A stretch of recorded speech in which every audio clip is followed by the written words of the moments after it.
कैसी गहरी मोहब्बत तेरी है खुदा, भूल हमसे हुई माफ तूने किया, हमको दीना सजा, हमको दे दी शिफा, हमको दीना सजा, हमको दे दी शिफा।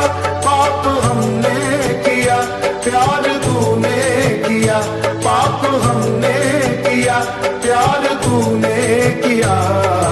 महिमा की क्या बात है, तेरी महिमा की क्या बात है। परमेश्वर के नाम की महिमा हो। प्रभात मनन के आराधनात्मक मनन में आप सभी का हार्दिक स्वागत है। आज हम भजन संहिता उसके 95 को मनन करेंगे, साम्स 95। आइए मैं आपके लिए कुछ पदों को पढ़ देता हूँ। आओ हम यहोवा के लिए ऊंचे स्वर से गाए, अपने उद्धार की चट्टान का जय जयकार करें। हम धन्यवाद करते हुए उसके सम्मुख आए और भजन गाते हुए उसका जय जयकार करें। परमेश्वर इस पढ़े गए वचन पर अपनी आशीष को उंडेले। प्यारो, ऐसा माना जाता है कि इस भजन को मिलाप वाला तंबू के उत्सव में गाए जाने के लिए लिखा गया था। इस उत्सव को इजरायली हर वर्ष मनाते थे। वह उन दिनों को स्मरण करते थे जब उनके पूर्वज उस जंगल से यात्रा करते हुए परमेश्वर के वायदा किए हुए देश में पहुंचते हैं, जिसे उन्होंने 40 वर्ष की लंबी यात्रा के उपरांत पाया था। इस यात्रा के दौरान उन्होंने परमेश्वर की उपस्थिति को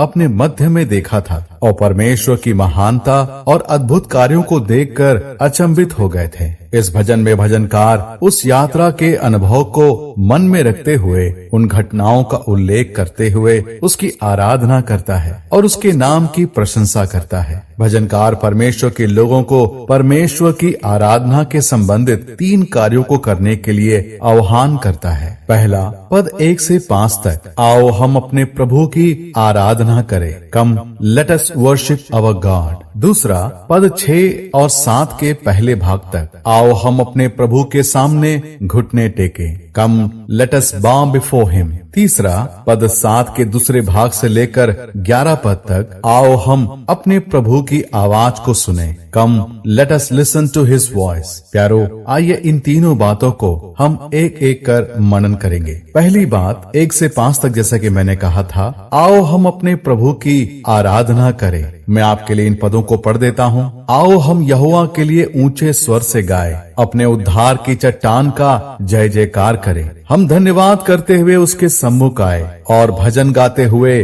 उसका जय जयकार करें। इन पदों में भजनकार सभी को आह्वान कर रहा है कि आओ हम सब मिलकर आराधना करें। प्यारो, सामूहिक रीति से आराधना करना परमेश्वर के जन के लिए एक अद्भुत अनुभव होता है। यह एक ऐसा अनुभव होता है जब आप अपने जीवन में परमेश्वर के प्रेम और भलाई को अपने अनुभव के साथ उसे परमेश्वर के लोगों के झुंड में स्तुति आराधना के रूप में प्रकट करते हैं। जैसे कि दाऊद के द्वारा लिखे गए भजन उसके 22 और उसके 22 पद में कहता है, मैं अपने भाइयों के सामने तेरे नाम का प्रचार करूंगा, सभा के बीच मैं तेरी प्रशंसा करूंगा। प्यारो, परमेश्वर के प्रेम और भलाई के उस अद्भुत अनुभव से गुजरने वाला हर एक इंसान अपनी जुबान को बंद नहीं रख सकता। वह बिना किसी भय और संकोच के परमेश्वर की स्तुति करने में आनंदित महसूस करता है। पद 1 के दूसरे भाग में भजनकार कहता है, अपने उद्धार की चट्टान का जय जयकार करे। इस पद में भजनकार परमेश्वर को उद्धार की चट्टान कहता है। प्यारो, हम बाइबल में परमेश्वर के लिए उपयोग किए गए अलग अलग रूपकों अर्थात मेटाफर को पढ़ते हैं। कहीं परमेश्वर को दृढ़ गढ़ कहा गया है तो कहीं उसे ढाल कहा गया है, कहीं उसे चरवाहा कहा गया है तो कहीं उसे मेमना कहा गया है। बाइबल में ऐसे कई रूपकों का उल्लेख है जो परमेश्वर के लिए उपयोग किया गया है। इस पद में भजनकार परमेश्वर के लिए उद्धार की चट्टान का नाम देता है। आइए इसे समझने के लिए मेरे संग निकाले भजन संहिता उसका 40 उसका 2 और 3 पद। उसने मुझे सत्यानाश के गड्ढे और दलदल की कीच में से उबारा और मुझको चट्टान पर खड़ा करके मेरे पैरों को दृढ़ किया है। उसने मुझे एक नया गीत सिखाया जो हमारे परमेश्वर की स्तुति का है। इन पदों में भजनकार अपने आप को दलदल की कीच में पड़ा हुआ दर्शाता है। दलदल की कीच एक ऐसा स्थान है जहाँ से निकल पाना काफी मुश्किल है। यदि एक इंसान उसमें गिर जाए और निकलने के लिए अपने हाथ पैर चलाए तो जितना ज्यादा कोशिश करेगा उतना ही ज्यादा दलदल में धंसता चला जाएगा। उस अवस्था से निकलने का केवल एक ही तरीका है, यदि कोई बाहर से उसके हाथ पकड़कर उसे खींचकर बाहर निकाले। इस पद में भजनकार कहता है, परमेश्वर ने उसे खींचकर निकाला और न केवल उसे निकाला परंतु उसे चट्टान पर खड़ा किया है और उसके पैरों को दृढ़ किया है। प्यारो, जिस इंसान को उस दलदल में से बाहर निकाला गया और चट्टान पर खड़ा किया गया है, केवल वही समझ सकता है कि वो अनुभव कैसा होता है। वो चट्टान उसके लिए उद्धार की चट्टान बन जाती है। एक दूसरे संदर्भ में पौलुस कुरिन्थ के कलीसिया को लिखता है, पहला कुरिन्थियों की पत्री उसका 10 अध्याय उसके 4 पद, और सब ने एक ही आत्मिक जल पिया क्योंकि वे उस आत्मिक चट्टान से पीते थे जो उनके साथ साथ चलती थी, और वो चट्टान मसीह था। इस पद में उस चट्टान का उल्लेख किया गया है जिसके द्वारा परमेश्वर ने अपने लोगों के लिए पीने का पानी का प्रबंध किया था।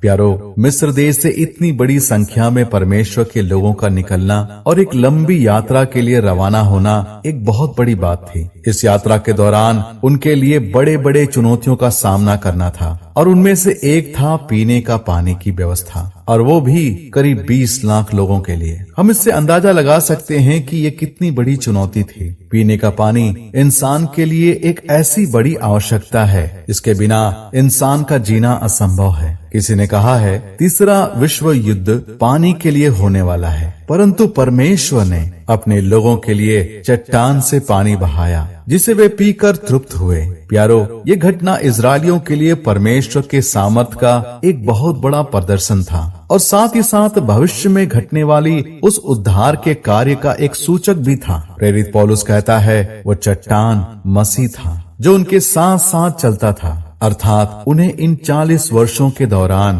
परमेश्वर ने उसी चट्टान से पानी पिलाया और वे जहाँ कहीं भी जाते चट्टान का पानी उनके लिए उपलब्ध था, अर्थात मसीह की उपस्थिति। प्यारो, हम भी उस चट्टान से परिचित हैं। उसने हमें भी उस पाप की दलदल से निकाला और चट्टान पर खड़ा किया है। हमारा प्रभु यीशु मसीह, जिसने हमें उस पाप की दलदल से निकालने इस धरती पर आया, कलवरी क्रूस की मृत्यु के द्वारा उसने हमारे लिए उद्धार का मार्ग तैयार किया, हमारे दीन और पाप में अवस्था पर अपनी दया को दिखाया और हमें उस दलदल से अर्थात पाप में अवस्था से खींचकर बाहर निकाला। और उतना ही नहीं, उसने हमारे पैरों को दृढ़ किया है। वो हमारे उद्धार की चट्टान है। तो प्यारो, आइए हम भी उस भजनकार के संग मिलकर उस उद्धार की चट्टान को जय जयकार करें। हमारे प्रभु यीशु मसीह के प्रेम और बलिदान को स्मरण कर उसकी स्तुति और आराधना करें, उसके नाम की प्रशंसा और तारीफ करें। हम इस मनन को आगे भी जारी रखेंगे। परमेश्वर के नाम की महिमा हो। आप सभी को